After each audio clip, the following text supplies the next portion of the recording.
খাঁচার মধ্যে কি পাখি? ময়না পাখিরা কোথায় থাকে? আর কাউয়া, কাউয়া খালি কা কা করে আর কয় খেলা হই খেলা হই।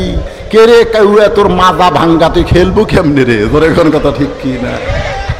রে কাউয়া রে, হ্যাঁ কাউয়া কইল পলাবো না, পলাবো না, দরকার হলে ঠাকুর গাঁয়ের ফখরুলের বাড়ির যাব।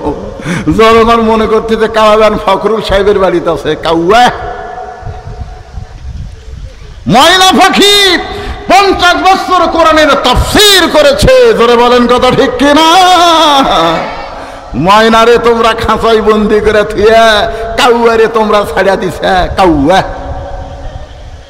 আমি যে বলবো কারে ছাইড়া দিছে আপনার জোরে বলবেন কাউয়া, বলতে পারবেন না ভাই?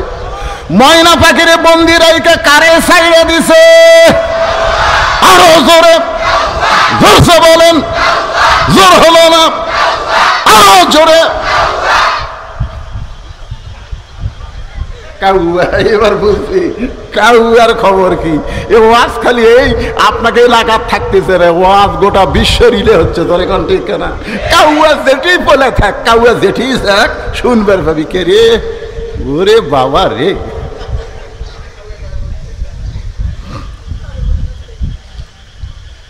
এখন বেদুইন সাহাবীর ছোট্ট ছেলে জেলখানায় দরজায় গিয়ে বলতেছে, বাবা কে তোমাকে জেলখানায় বন্দি করছে? বাবা খালি একবার নাম কও, আমি তাক সাইজ করব। সুবহানাল্লাহ। উমর ফারুক একটু দূরে দাঁড়ায় খালি মুচকি মুচকি হাসে, কারণ প্রকৃত সন্তান যারা বাবাকে বন্দি রাখলে খেপে যাবে তারা। প্রকৃত সন্তান যারা বইয়ের কথা শুনে বাপ মার উপরে রাগ করবে না তারা। ধরে কোন কথা ঠিক কিনা? কতগুলা বউ স্বামীর কানে কানে কয়, তোমার বাবা ভালো না, তোমার মা ভালো না। তখন ওই বইয়ের কথা শুনে কয় ঠিক আছে বুড়া বুড়ি কি করি। আর আসল সন্তান যারা হবে বউ বলার সাথে সাথে বরাবর একটা ফল মারা সুন্নত। জোরে কোন কথা ঠিক কিনা? শালির শালি, তুই মরে গেলে সকালে বিকালে বিয়ে করবো রে। তুই কার বিরুদ্ধে কথা বলিস? আমার বাপের বিরুদ্ধে মায়ের বিরুদ্ধে কথা বলতেছিস? তুই মরলে বিয়ে করবো রে, তোকে ছাড়া দিলে বইয়ের অভাব নেই। আর যাদের বিরুদ্ধে বলতেছিস এই বাপ মা যদি মারা যায় কিয়ামত পর্যন্ত কাঁদলে আর বাপ মাকে পাওয়া যাবে না। জোরে কোন কথা ঠিক কিনা? প্রকৃত সন্তান যারা হবে তারা বাপ মার বিরুদ্ধে একটা কথাও শোনার সময় দিবে না। কথা কন না, কথা কন না কেন? বাপ মাও গ্রামত থুয়া শহরতে 6 তলা বাড়ি করে কি মশান মারতিছে, মশান মারতেছে। বাবা অসুস্থ, এখন সেই 5 ফিট থেকে বগুড়া আইছে। পপুলারে ডাক্তারের এত ভিড় ভাই, দেখতে দেখতে রাত 9টা বাজে গেছে। এখন রাত 9টার সময় 5 ফিট তাহলে 5 ফিট কেমনে যায়? মন বলতেছে কে তোর বেটার বাসাই তো আছে জলশ্বরী তলা, বাসার যা। মন বলতেছে বেটার বাসার যা। রাত 9টার সময় বেটার বাসার দরজা ডাকতেছে। বেটার নাম আব্দুল্লাহ, ভালো নাম তো স্যার। আব্দুল্লাহ, আব্দুল্লাহ কয় কে রে? সবাই আমার সাহেব করে কয়, স্যার করে কয়। আর এত রাত্রে আমার নাম ধরে ডাকে, এই মরদ কে রে? আপনারা বলেন তো, বেটা যত বড়ই হুজুর হোক, বেটা যত বড়ই স্যার হোক, বাপ কোনোদিন হুজুর কবি? আমার বাপ আমার কোনোদিন হুজুর কয়নি। কে বজলু? বজলু রশিদও কয়নি। কে রে বজলু, এই তোর চেহারা এরকম শুকে যাচ্ছে কে রে? ও আজ কম করে পারিস না? মানুষজন দাওয়াত দিবার আছে আর আমার বাপ ডাকে, এ বজলু কি খবর? আমি কই আল্লাহ রে। একদিন বাবাকে বললাম, আব্বা মানুষজন যখন আসে তখন একটু হ্যাঁ তোকে হুজুর করে খাওয়া লাগবে নাকি? আব্দুল্লাহ, আব্দুল্লাহ বুঝবার পারছে মরদ যাচ্ছে। সুবহানাল্লাহ খান দরজা খুলি বলতেছে, বাবা রাত 9টার সময় কেন আইছেন? বাবা বলে ডাক্তারের কারণে। এত আমার রুগীর ভিড়, দেখতে দেখতে 9টা বাজা গেল। এই 9টার সময় 5 ফিট কেমনে যায়? এবার আব্দুল্লাহ বাপকে ধরে রেস্টরুমে গেছে। রেস্টরুম আব্বা একটু বসেন, একটু আপনি বসেন বাবা। বাবারে বসায় থিয়া বউয়ের কাছে আইছে, বউ কম্বল গাওয়ার দিয়ে শুতে পড়ছে, শীতকাল তো। বউয়ের কানে কানে বলতেছে, কে গো? বাবা আইছে। ময়না পাখি, বাবা আইছে, ওটো গো। কি তোমার বাপ যখন আব্দুল্লাহকে চিল্লাল আমি শুনিনি? স্বামী চমকে উঠছে, ওরে বাবা রে, শালা বইয়ের পাগলা। ধরে কোন কথা ঠিক না? আমি উঠবার পারবো না, পারলে তুমি খাবার দাও। বাবক যা বলতেছে, আব্বা, বাপ বলতেছে আমার পেট ভরাই আছে। তুই কি মনে করছিস আমি না খেয়ে আছি? খালি থাক পেট ধরে, সকাল হলি চলে যাবো। বাপ বুঝবার পারছে ওর বইয়ের ভক্তই, বইয়ের ভক্ত গাঁড়িয়ার জাত। জোরে কোন কিসের জাত? গাঁড়িয়ার জাত, বইয়ের ভক্ত। বাপ বুঝবার পারছে খালি থাক পেট ধরে, যাওয়ার যদি গাড়ি থাকতো তোর বাড়ি থেমে আসতাম। বেটা কইছে, আব্বা তাহলে ওই ঘরে শোতেন। বাবা ঘুমায় গেছে। রাত 11টার সময় বইয়ের ভাই শালা, কয়টার সময়? 11টার সময় ডাকতেছে, শেফালি আপা। আব্দুল্লাহ শুতে আছে, শেফালি কম্বল ফেলে দেয়, মারছে লাভ। স্বামী তাকায় দেখে কম্বল আছে, বউ নাই। মানে বউ আসে গেট খুলে বলতেছে, হ্যাঁ ভাই এত রাত্রে কেন? বলে ক্যারাম বোর্ড খেলতে খেলতে ঘড়ি দেখিনি, 11টা বাজছে, সুত পার চাই। বোন বলে, খবরদার, তুই না খায় শুতলে আমার চোখে ঘুম ধরবি। বস। ডাইনিং টেবিলের চেয়ারে বসায় দিয়া ভাত গরম, মাছ গরম, সব গরম করে ভাইয়ের সামনে দিয়া বলতেছে, খা ভাই, খা ভাই, তুই না খাইলে আমার কলজার শান্তি নাই। আব্দুল্লাহ কয়, 9টার সময় আর বাপ আছে, তোকে চেতন করা যায়নি। আর 11টার সময় ভাইয়ের সামনে খা ভাই, খা ভাই। বার হয়ে দেখে 5 তরকারি গরম ভাত, শালার মাথার বইয়ের হাত। কয় তরকারি? 5 তরকারি গরম ভাত, শালার মাথার বইয়ের হাত। আব্দুল্লাহ আস্তে আস্তে বাবা যেই ঘরে ঘুমাই, ওই ঘরের জানলার কাছে গিয়া জিরো বাল্বে বাবার শুকনা মুখ দেখতে পায়। বাবা মুখটা শুকনা করে ঘুম পাড়তেছে। আব্দুল্লাহর চোখ দিয়ে দর দর করে পানি পড়তেছে। যে বাবা না খাইয়া গ্রামের জমি বিক্রি কইরা আমাকে লেখাপড়া করে সাহেব বানাইছে, আজকে সেই বাবা না খাইয়া ঘুম পাড়তেছে। আর আমার বইয়ের ভাই শালার সামনে 5 তরকারি গরম ভাত। আমার কি করার কিছুই নাই?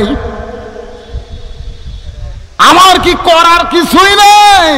আল্লাহর কোরআন সামনে দাঁড়ায় বলতেছে, তুই যদি বেটা হোস, প্রকৃত সন্তান হোস, বাপের মুখের দিকে তাকালে একটা কবুল হজের সওয়াব। ধরে কর সুবহানাল্লাহ।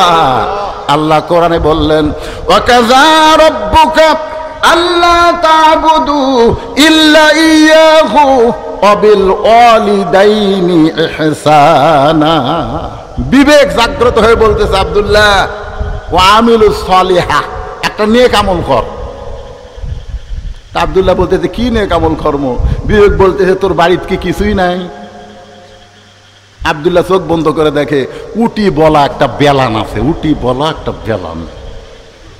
বিবেক বলতেছে, তোর বউ তো তোর শালা খিলাচ্ছে, তুই আস্তে আস্তে বিলাই যেমন ইন্দুর ধরে, এভাবে চুপি চুপি বইয়ের পিছনে গিয়া এমন জায়গার একটা বাড়ি মারবো, যেটি বাড়ি মারলে পুলিশকে দেখাবার পারবি না, কোনো নেতাকেও দেখাবার পারবি না। একের মেডেল পয়েন্ট একটা বাড়ি মার, যেটি উঁচা হয়ে আছে ওই জায়গা বিসমিল্লাহ কয়ে 1 বাড়ি মারলে 1 হজ, 2 বাড়ি মারলে 2 হজ। ওই বেলান নিয়ে যায় বিসমিল্লাহ কয়ে বইয়ের পাশায় মারছে বাড়ি। এত জোরে বাড়ি মারছে, শালাও দৌড়, বউ দৌড়। শালা চিল্লা বলে, দুলা ভাই আমার বোনকে মারলেন কেন? আব্দুল্লাহ বলতেছে, তোর বোন আমার কে হয়? তুই যে বলতেছিস আমার বোনকে মারলেন কেন? তোর বোন আমার কে হয়? তোর বোন আমার বউ হয়। তোর বোনকে এত ভালোবাসি, আমার বাপ মাকে গ্রামে রাইখা আমি শহরে তোর বোনের জন্য একটা বাসা বানাইছি। কি জন্যে মারলাম? আয়। শালা বলতেছে, আমারেও মারবেন নাকি? বলে, তোরে মারবো না, তোরে একটু দেখাবার চাই। এবার শালার হাত ধরে বাবা যেই ঘরে ঘুম পাড়তেছে ওই ঘরের জানলার কাছে নিয়ে যায়, বলে, দেখে তো ভিতরে কে ঘুম পাড়তেছে? বলে, আপনার বাবা কখন আইছে? বলে, 9টার সময় আইছে। তোর বোনকে বললাম খাবার দে, তোর বোন বলল আমি খাবার দিবার পারবো না, আপনি পারলে খাবার দেন। তোর বোন খাবার না দেওয়ার কারণে আমার বাবা না খাইয়া 9টার সময় ঘুমাইছে, আর 11টার সময় তোর সামনে 5 তরকারি গরম ভাত। বল রে শালা, বল আমার আমল কি? শালা বলতেছে দুলা ভাই আর একটা মারেন। আর একটা মারেনি, মানুষের জাত না। এই বাপের আত্মীয় পছন্দ করে, শ্বশুরের আত্মীয় 2 চোখে দেখবার পারে না। এমন বউ বাংলার ঘরে ঘরে, জোরে বলেন কথা ঠিক কি না? আমার মায়েরা যারা পর্দার অন্তর আছেন, আপনি আপনার স্বামীর আত্মীয়কে ভালোবাসেন, দেখবেন আপনার স্বামী আপনার মা বাবার জন্য পাগল হয়ে যাবে। আপনি নিজের মাকে ভালোবাসেন কিন্তু শাশুড়িকে আপনি পছন্দ করেন না। আপনি নিজের বাবাকে পছন্দ করেন কিন্তু শ্বশুরকে পছন্দ করেন না। এজন্য সমাজের মধ্যে ফিতনা চলতেছে, জোরে বলেন কথা ঠিক কি না? ওমর ফারুক মুস্কি মুস্কি হাসতেছে। মনে আছে ছেলেটা বলতেছে, বাবা কে আপনাকে জেলখানায় বন্দি করলো? খালি একবার নাম কন, আমি তাকে সাইজ করবো। সুবহানাল্লাহ খান। সঙ্গে সঙ্গে বেদুইন সাহাবী সন্তানকে মুখে আঙ্গুল দিয়ে বলতেছে, চুপ চুপ, এই কি বলিস পাগলা, এখানে নাম কর। কাছে ডেকে শুন শুন। ছেলে যখন কাছে গেছে ফিসফিস করে বলতেছে, এই পাগলা, আমাকে কে কারাগারে বন্দি করছে, তুই তার নাম শুনবো? বলে হ্যাঁ আব্বা, খালি নাম কন তো। বলে তার নাম হলো হযরত উমর। যেই বলছে হযরত উমর, বেদুইন সাহাবীর সন্তান জেলখানার দরজায় বসে কান্দের, বলে বাবা উমর ফারুক যদি আপনাকে কারাগারে বন্দি করে তাহলে আপনি অন্যায় করেছেন। সুবহানাল্লাহ বলেন। কিছুক্ষণ আগে কি বলছে? খালি নাম কন। কি বলছে? খালি নাম কন। আর এখন যেই নাম কইছে, আপনি বলেন তো ছেলেটা কার পক্ষে? সবাই বলতে হবে কার পক্ষে। কিছুক্ষণ আগে কি বলছে? খালি নাম কন, তার আমি সাইজ করবো। যেই বলছে হযরত উমর, সঙ্গে সঙ্গে ছেলেটা জেলখানার দরজায় বসে কান্দের, বলে বাবা হযরত উমর যদি আপনাকে বন্ধ করে তাহলে আপনি নিশ্চয়ই অন্যায় করেছেন। আপনারা বলেন তো, নাম শোনার সঙ্গে সঙ্গে ছেলেটা বাবার বিপক্ষে উমরের পক্ষে কেন হলো? এই কেন হওয়ার পিছনে কারণ হলো, এই ছেলেটা রাত্রেবেলা যখন ঘুম পারতো না, তখন বাবা হযরত উমরের জীবনে শুনাইতো। একদিন বলতেছে, ও বেটা তুই কি জানিস আমাদের এই মদিনায় এমন একজন খলিফা রয়েছে, সবাই যখন ঘুম পাড়ে ওই খলিফা তখন রাতের অন্ধকারে একা একা মানুষের দুঃখ কষ্ট দেখে। একদিন খলিফা মানুষের দুঃখ কষ্ট দেখতে গিয়া দেখতে পায় একটা তাঁবুর ভিতর থেকে একজন পুরুষ মানুষ বাইরে খালি দৌড়াদৌড়ি করতেছে। ওমর ফারুক লোকটাকে সালাম দে, বলে ভাই তাঁবুর মধ্যে না ঢুইকা আপনি বাইরে দৌড়াদৌড়ি করেন। লোকটা বলতেছে, আমার বাড়ি হলো অমুক দেশে, আমি অমুক দেশে যাবার চাই। এই তাঁবুর মধ্যে আমার বউ আছে, বউটা প্রসব বেদনায় ছটফট করতেছে। এখন আমি কি করব? আমি এখন পুরুষ মানুষ হয়ে তো আমার বউয়ের প্রসব বেদনার কোনো ব্যবস্থা করতে পারি না। ওমর ফারুক বলেন, একটু ধৈর্য ধরেন। এক দৌড়ে বাড়িতে এসে তার বিবিকে নিয়ে গেলেন। ধাত্রী হিসাবে তার বউটা সন্তান ধরার পরে বললেন, খলিফাতুল মুসলিমিন ওমর আপনার বন্ধুকে বলেন, আপনার বন্ধু একটা কন্যা সন্তানের বাপ হয়ে গেছে। যে হযরত ওমর আরামের ঘুম বাদ দিয়ে মানুষের দুঃখ কষ্ট দেখে, সেই ওমর যখন আপনাকে জেলখানায় বন্দি করেছে, তাহলে আপনি অন্যায় করেছেন। ও বাবা, দরকার হলে আপনি বলেন ওমর ফারুক কোথায় থাকে, আমি তার কাছে যাব, তার হাত পাও ধরে হলেও আপনাকে জেলখানা থেকে আমি মুক্ত করব। বেদুইন সাহেব বলে, বেটা রে, উমরের দরবারে গিয়া তুই আমাকে বের করতে পারবি না। এই জেলখানা থেকে যদি বের করতে চাস তাহলে শিক্ষামন্ত্রী হযরত আলীর দরবারে যা। সুবহানাল্লাহ বরকাত। আমি যে 3টা ওয়াজ করেছি, এই ওয়াজ করার সময় যদি হযরত আলী ওইখানে থাকতো তাহলে আমাকে জেলখানায় বন্দী হওয়া লাগতো না। কারণ আমার ওয়াজ শুধু হযরত আলী বুঝে, দুনিয়ার আর কেউ বুঝবার পারবে না। কারণ হযরত আলী হচ্ছেন এই মুহূর্তে শিক্ষামন্ত্রী। জোরে গণ কি মন্ত্রী? বেদুইন সাহাবী তার সন্তানকে বলতেছে, এই জেলখানা থেকে যদি আমাকে বের করবার চাও তাহলে শিক্ষামন্ত্রী হযরত আলীর কাছে যাও।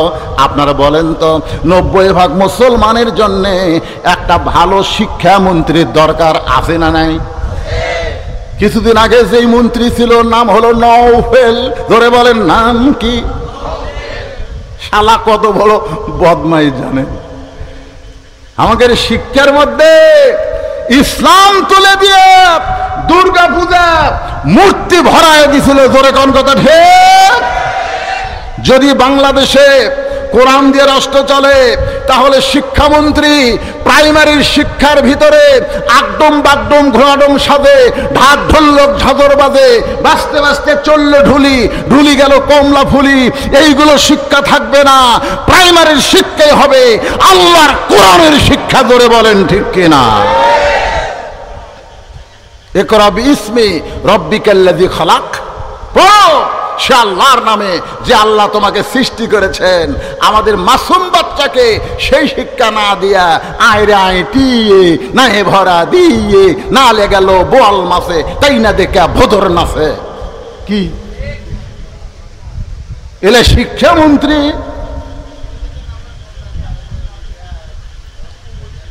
কথা বলেন, এটা কি হিন্দুর দেশ না মুসলমানের দেশ? আরে ভাই, কথা হক কথাটা বলা লাগবে। হিন্দুর দেশ না মুসলমানের দেশ? তাহলে শিক্ষামন্ত্রী কেমন যোগ্যতা হওয়া লাগবে? উমর ফারুক যখন মদিনার খলিফা ছিলেন ওই সময় শিক্ষামন্ত্রী ছিলেন হযরত আলী। সুবহানাল্লাহ খান। বেদিন সাহাবী কি বলতেছে, আমাকে যদি জেলখানা থেকে বের করবার চাও তাহলে খলিফার কাছে যাওয়া লাভ নাই, শিক্ষামন্ত্রীর কাছে যাও। বেদিন সাহাবীর ছোট্ট ছেলে শিক্ষামন্ত্রীর বাড়ির দিকে রওনা দিলেন। বাড়ির কাছে গিয়ে দেখে দুইটা যুবক দাঁড়ায় আছে, চাঁদের চাইতেও সুন্দর, নাম হলো হাসান আর হোসাইন। সবাই সুবহানাল্লাহ বলেন না? মরা গেলে বুঝবেন, মরা গেলে বুঝবেন। সাইদুস শাবাবে আহলিল জান্নাহ হাসান হোসাইন রাদিয়াল্লাহু তাআলা আনহুমা, জান্নাতি সমস্ত যুবকদের সর্দার হবে কয়জন? কে রে? সবাই কথা কন না কেন? কে? নেইমার আর মেসি? হ্যাঁ, নেইমার আর মেসি? তোমরা তো খালি মেসি আর নেইমার নিয়ে পাগলা হয়ে গেছো। হাসান হোসাইন চেনো? চেনো হাসান হোসাইন? ইসলামের জন্য যাকে টুকরা টুকরা করা হয়েছে তার নাম হলো হোসাইন। জোরে বলেন কত ঠিক? ছোট্ট ছেলে, বেদিন সাহাবীর ছোট্ট ছেলে শিক্ষামন্ত্রীর বাড়ির দরজা যায় দেখে র্যাব নেই, পুলিশ নেই, দুইটা যুবক দাঁড়ায় আছে, নাম হলো হাসান হোসাইন, চাঁদের চাইতেও সুন্দর। সুবহানাল্লাহ খান। হাসান মানে কি, হোসাইন মানে কি বোঝা লাগবে তো ভাইজান। জান্নাতুল বাকি মদিনার পাশে যে গোরস্থান, এই গোরস্থান যখন জিয়ারত করলাম একজন আমাকে বলল, হুজুর ওই যে কবর দেখতেছেন এই কবরটা হলো হযরত হাসান রাদিয়াল্লাহর কবর। আগে সব কবর চেনা যাইতো, কিন্তু বর্তমান সৌদি সরকার এরা সব কবর ভাঙ্গা দিয়েছে। যেটা শুরু হয়েছিল বাংলাদেশে মাজার ভাঙ্গা। জোরে কোন কি ভাঙ্গা? এ কথা কোন কি ভাঙ্গা? আগে সব মাজার ছিল। তুরস্কর সময় তুর্কিরা যখন শাসন করত সব মাজার ছিল, কিন্তু যখন বর্তমান সরকার সৌদি আরবে যারা আছে এরা যখন ক্ষমতা পাইল তখন সব মাজার ভাঙ্গা দিল। খালি তিনটা মাজার আছে, একটা হলো নবীর রওজা, একটা আবু বকর আর একটা হযরত ওমর। এই তিনটার মধ্যে হাত দিবার পারে। কথা কয় না কেন? তারপরও কিছুদিন আগে, এটা হবে 21 সালে সৌদির একজন আলেম বাদশার কাছে গিয়ে বলতেছে, বাদশাহ আমরা তদন্ত করে দেখেছি মানুষ কাবা ঘরের কাছে তেমন কান্দে না, কিন্তু নবী রওজার পাশে আসলে কান্দে। গভীর রাত্রে রওজা থেকে নবীকে বের করে ওই জান্নাতুল বাকির কোনো এক জায়গায় দাফন করা হোক। এ জায়গায় নবীকে রাখা যাবে না, কারণ মানুষ কাবা বাদ দিয়ে নবীর কাছে কান্দে। বাদশাহ এই কথা শুনে চিন্তায় পড়ে গেল, কি করবে? রওজা থেকে নবীকে বের করে কি জান্নাতুল বাকির মধ্যে রাখবে নাকি? বাজান গো একটু মনোযোগ দেন। নবীর কাছে মানুষ কান্দে, কাবার কাছে কান্দে না। কারণ কাবা এমন একটা ঘর, যে ঘরের কাছে আল্লাহওয়ালা না থাকলে কাফেররা মূর্তি ঢুকায়। আর নবীর রওজা এমন একটা রওজা যেটা আরশে আজিমের চাইতেও দাম বেশি। আপনারা বলেন তো, যারা প্রকৃত মুসলমান, মদিনার রওজায় কি আমাদের নবী মরে আছে? এ জোরে কোন মরে আছে? আমাদের নবী কিন্তু মৃত্যু না। আমরা সালাম দেওয়ার সঙ্গে সঙ্গে রওজা থেকে সালামের উত্তর আসে, কিন্তু আমাদের কান খারাপ দেখে আমরা শুনবার পাই না। একটা গজল আমার সঙ্গে সবাই বলেন, ইসলামের আলো জ্বালায়া দিয়া নবী ঘুমায়া। কেউ কি সাহস করে বলতে পারবেন ময়রা আছেন সোনার? না, আপনারা কেউ বলতে পারবেন যে ময়রা আছে? কেউ বলতে পারবেন? এই শালা হেজাতি, বাংলাদেশে কিছু হেজাতি বার আছে, হেজাতি বোঝেন না? হেজাতি, এই শালা হেজাতিরা কয় নবীও মরে গেছে। নবীও যদি মরে যায় তাহলে আমরা যে দরুশে পড়বো, ফেরেশতারা লিয়ে যায়, কাক দিবি রে? কঠিন বিপদে আছি ভাই।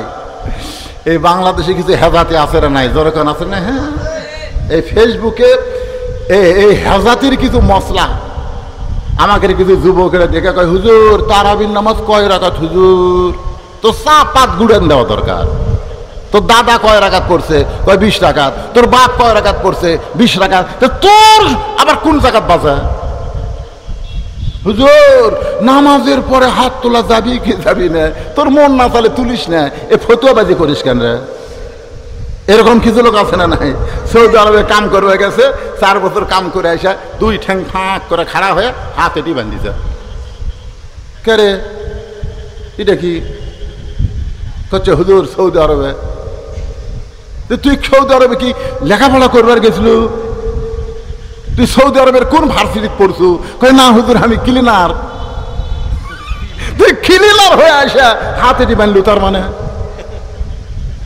আমরা মুক্তি হয়ে হাত সব এটি বান্ধিচ্ছি, আর তুই রাস্তা সাফ করে আসে হাত এটি বান্ধিস, ঠ্যাং ফাঁক করে দাঁড়াস। তোর কি অন্ডকোষ বড় হতে পারে?